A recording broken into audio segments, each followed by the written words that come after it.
Nobody told us parenting would feel like being needed by everyone all the time while slowly disappearing from ourselves, not in one dramatic moment, in 1,000 small ones. The lunch that still needs packing when you're already late. The text from school while you're in a meeting. The child asking for help at the exact second your boss wants an answer. The guilt when you say, "Just give me a minute," and the guilt when that minute turns into 20. This is the parenting pressure no one warned us about. Not just the love, not just the responsibility, the pressure. The constant low-grade feeling that you are behind in every area that matters. Behind at work, behind at home, behind emotionally, behind financially, behind in patience, behind in the kind of parenting you thought you'd be doing by now. And what makes it harder is that from the outside, it can all look normal. You got the groceries. You answered the emails, you made it to the appointment, you got dinner on the table, you signed the form, you remembered the birthday gift, you smiled when someone asked how things were going. So people think you're managing, and maybe technically you are. But inside you feel stretched so thin that one more small thing could undo you. That's the part many parents live with quietly.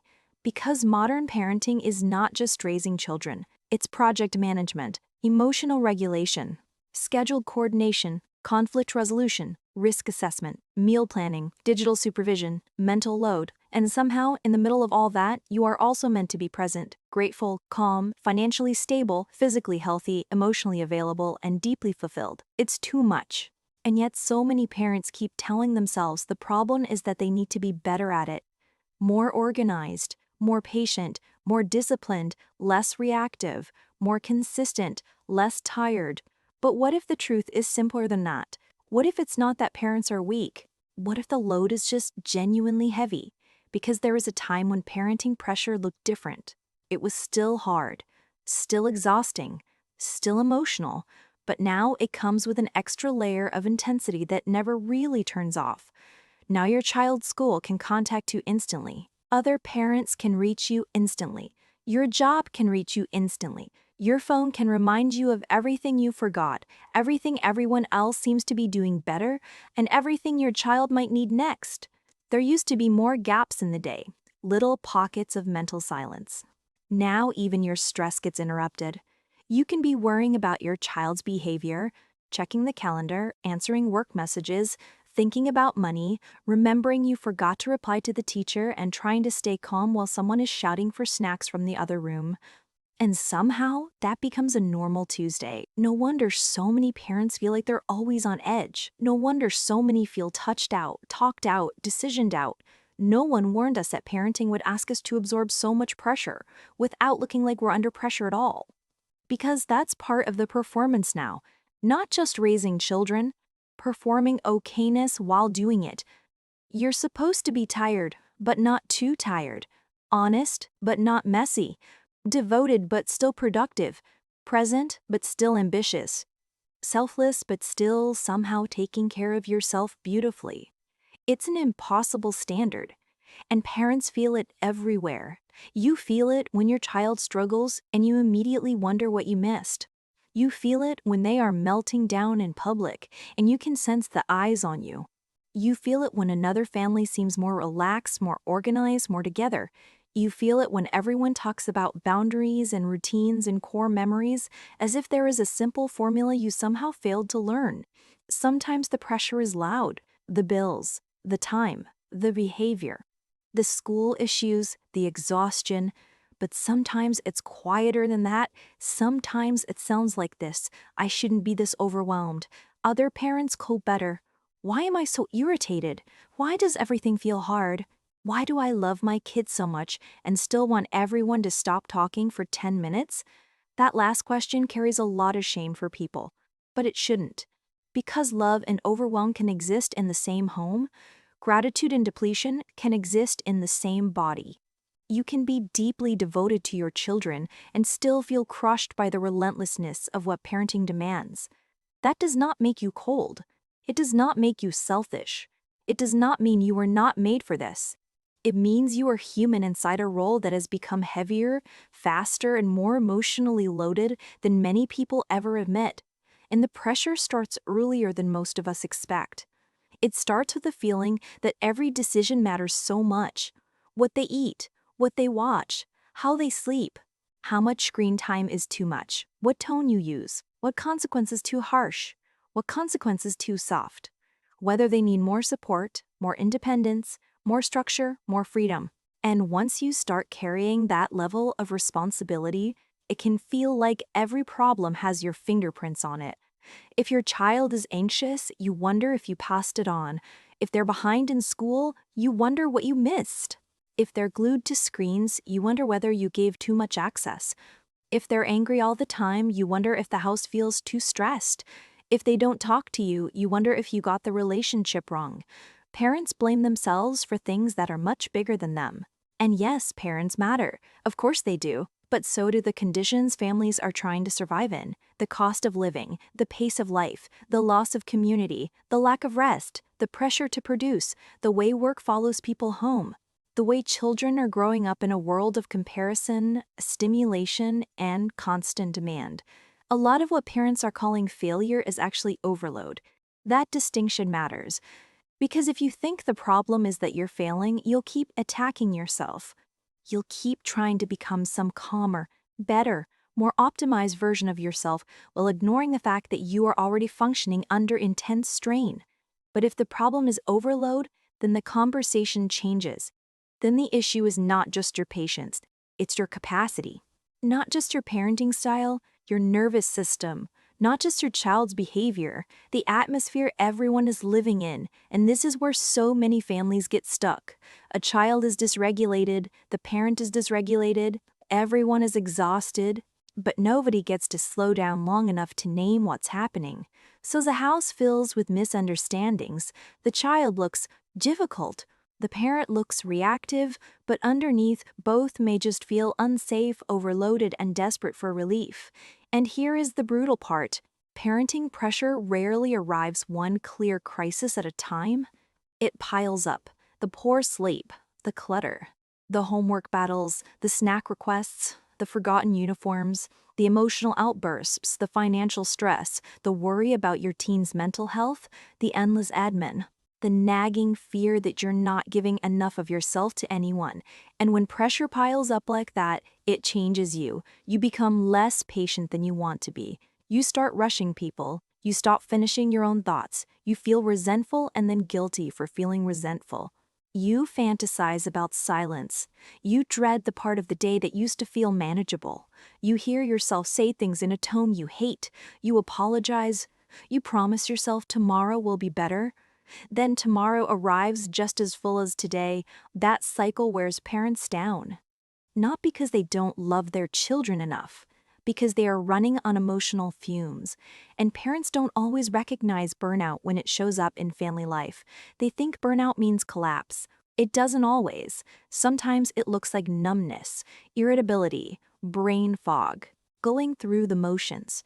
Crying in the car and then pulling yourself together before you walk inside, feeling like every request is one request too many, feeling guilty for needing space, feeling angry that nobody seems to notice how much you carry. That is not just stress, that is a warning sign. And still, many parents keep going because what is the alternative? The child still needs dinner. The emails still need answering, the washing still needs folding, the school form still needs signing. The world does not pause just because your inner world is overwhelmed. So parents adapt. They become efficient. They become functional. They become the person who remembers everything, and that confidence can hide a lot of pain. Some of the most overwhelmed parents are the ones who look the most capable, the ones who show up, keep things moving, handle the details, smile at pickup, reply to the messages, make things happen. People admire them. Meanwhile, they are one bad night of sleep away from tears. That's why this conversation matters, because parenting pressure is not only about hard moments with children, it's about what repeated responsibility does to a person over time. It can narrow your life, shrink your patience, steal your joy, make you feel like your identity now exists only in relation to what other people need from you. And for many parents, especially those carrying the invisible labor, there is a grief in that, not because they regret their children, because they miss themselves. They miss having mental space. They miss finishing a cup of coffee while it's hot. They miss being able to think one thought all the way through. They miss having energy that belongs to them. They miss not feeling guilty every time they choose themselves for even half an hour. No one really warns you about that grief. They tell you parenting is hard. They tell you it goes fast. They tell you to cherish it. But they don't always tell you that some seasons of parenting can feel like your whole self has been broken into useful pieces and handed out to everyone else. And if you are in that season right now, I want to say something clearly. You are not failing because this is hard. It is hard because it is a lot. That does not solve the pressure, but it does place the blame where it belongs, not on your character, on the weight. And once we name the weight, we can stop pretending that parents only need better time management or a more positive attitude. Sometimes what they need is support, actual support, more hands, more margin, more honesty, more rest. More permission to stop acting like stress is just part of the job and should therefore be absorbed without complaint. Because children do not only need loving parents, they need parents with enough breathing room to stay connected. And connection is one of the first things pressure steals. When you're overwhelmed, you move into survival mode. You focus on getting through the hour. You start managing behavior instead of meeting emotion. You get practical because practical feels possible. But underneath, you may ache for more softness in the house, more ease, more warmth. More moments that are not about getting everyone to the next thing. That ache matters. It means the loving part of you is still there. It is just buried under pressure. And buried is different from gone. Sometimes the most powerful shift in a family is not a new technique, not a perfect script, not some miracle routine downloaded from the internet. Sometimes it is a parent realizing, I am not broken, I am overloaded. That realization can soften so much. It can soften the way you speak to yourself after a bad moment. It can soften the way you interpret your child's behavior. It can help you notice when the whole house needs less pressure, not more control. Because not every family problem is a discipline problem. Sometimes it's a pace problem. Sometimes it's a rest problem. Sometimes it's a sensory problem. Sometimes it's a too many demands problem. Sometimes it's a no one has had a second to breathe problem. And when you start seeing that, you stop treating every hard day like evidence that you're doing parenting wrong. You start asking better questions. What is making this feel impossible today? What is everyone carrying? What can be made simpler? What actually matters tonight? What can wait? Where is the pressure coming from? And is some of it coming from expectations we never agreed to but somehow started obeying? That last one matters a lot, because many parents are crushed not only by responsibility, but by the pressure to do parenting beautifully, to enjoy every stage, to create magical childhoods, to monitor every influence, to regulate every feeling, to stay calm no matter what, to never seem inconvenienced, to savor the chaos while somehow also keeping the house clean and the children emotionally secure. No wonder people feel like they can't win. Real family life is not a highlight reel. It is repetition, mess, noise, repairs, misattunements, learning, trying again, sometimes laughing in the middle of the disaster, sometimes crying after bedtime, sometimes doing both on the same day. That does not mean your family is getting it wrong. It means your family is alive. And maybe one of the kindest things we can say to modern parents is this: you were never meant to carry all of this alone, silently, while also making it look easy. That standard was always unfair. So if you feel pressure rising in your chest before the day even starts, that makes sense.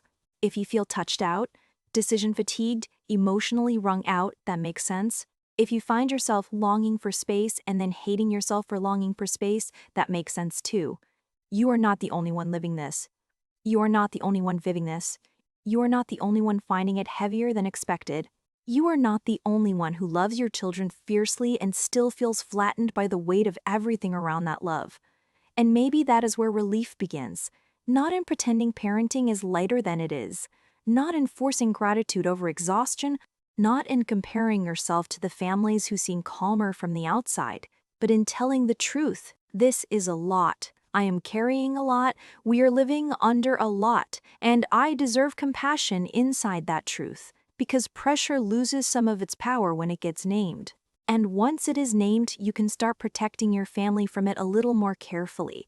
You can lower the bar on what does not matter. You can stop worshiping impossible standards. You can choose connection over performance a little more often. You can create small pockets of softness in a hard week. You can remember that children do not need a polished parent. They need a real one, a parent who repairs, a parent who keeps showing up, a parent who knows that love is not measured by perfection but by presence.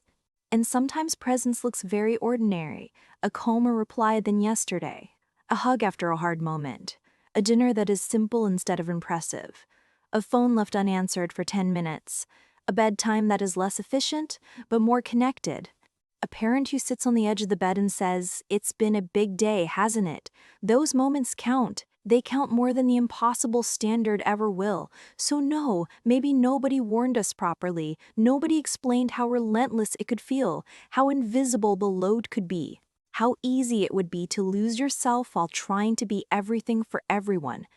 But if this season has taught anything, let it be this. You are not meant to be superhuman. You are not meant to carry endless pressure without impact. And you are not a bad parent because the weight has weight. You are a person, a tired one maybe, a stretched one maybe, but still a loving one. And that love does not have to be flawless to be deeply felt. Sometimes the bravest thing a parent can do is stop pretending this should be easier than it is. Because when you tell the truth about the pressure, you make room for grace. And grace in a family can change everything.